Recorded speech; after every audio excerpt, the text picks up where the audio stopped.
Hello అండి, అందరికీ ముందుగా శ్రీరామనవమి శుభాకాంక్షలు. ఈరోజు ఇంట్లో పూజ చేసుకొని రామాలయంకి వెళ్ళి సీతారాముల కళ్యాణం చూసామండి. లాస్ట్ వరకు చూడండి, చాలా బాగుంటుంది. నచ్చితే లైక్ చేసి సబ్స్క్రైబ్ చేయండి. మీ లైక్ నాకు ఎంతో సపోర్ట్ చేస్తుంది. అత్త వాళ్ళ నుంచి ఇంకా శ్రీరామనవమికి గుడికి వెళ్ళడం కానీ కళ్యాణం చూడడమే కానీ చేసేవాళ్ళు. కానీ ఇంట్లో ఒక దీపం పెట్టేవాళ్ళు. అంటే పానకాలు ప్రసాదాలు అవి పూజ ఏమి జరగలేదు. ఇంకా అలవాటే మేము కూడా ఏమీ చేయలేదన్నమాట. ఇంకా ఆ రోజు కళ్యాణంకి వెళ్ళాము. లో 5 రోజుల నుంచి శ్రీరామనవమి కార్యక్రమాలు జరుగుతున్నాయి. ఇంకా పెద్దగా కళ్యాణం ఏర్పాటు చేశారనమాట. ఇంకా అక్కడే భోజన కార్యక్రమాలు కూడా ఏర్పాటు చేశారు. మేము వెళ్ళేసరికి 10:30 ఈ టైంకి వెళ్తే సరిపోతుంది కదా. ఇంకా కళ్యాణం ఏర్పాటు చేస్తారు. కళ్యాణం అంటే ఆ టైంలో ఇక్కడ ఏర్పాటు చేస్తారు, టైం పడుతుంది అనేసి ఆ టైంకి వెళ్ళామన్నమాట.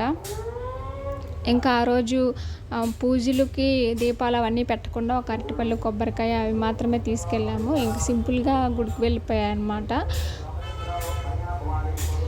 ఇంతకీ నా శారీ ఎలా ఉందో చెప్పండి. నువ్వు పూజలకి ఎక్కడైనా ఫంక్షన్కి వెళ్ళేటప్పుడు మాత్రమే చీరలు కడతా. కాకపోతే ఈ బ్లాక్ శారీ అనేది పూజలకు కట్టకూడదు అంటారు. కాకపోతే ఇంకా అలానే తీసిన తర్వాత ఫస్ట్ టైం ఒక్కసారి కట్టా, ఇంకా వదిలేసాను అనమాట. 2 years అయింది చీర తీసి.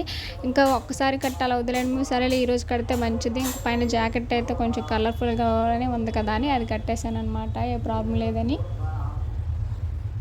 దగ్గరలో పూజ కాబట్టి మా వారికి డ్యూటీ ఉంటే వెళ్ళిపోయారు. కాకపోతే నేను మళ్ళీ డబ్బులు మర్చిపోయా. అందుకోసం అన్నీ మా వారికి ఫోన్ చేస్తే అతను వచ్చారనమాట. అంటే పూర్తిగా దక్షిణానికి కూడా ఏ డబ్బులు తీసుకెళ్లకుండా వెళ్ళిపోయాను. ఈ గుడి దగ్గర చిన్నగా కళ్యాణం చేశారు. ఇంకా మెయిన్ రోడ్ పక్కన అనమాట. అయితే పెద్దగా స్టేజ్ వేసి కళ్యాణం చేశారనమాట. అక్కడికి వెళ్ళాము.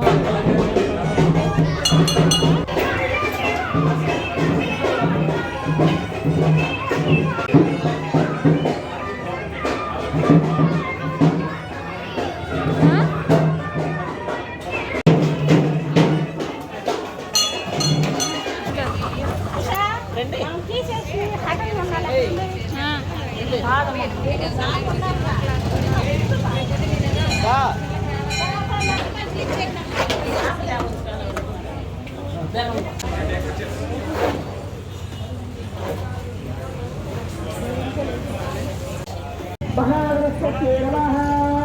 सदागुरुसमारम्भाम् शङ्कराचार्यमध्यमाम् अस्मदाचार्यपर्यन्ताम् वन्दे गुरुः।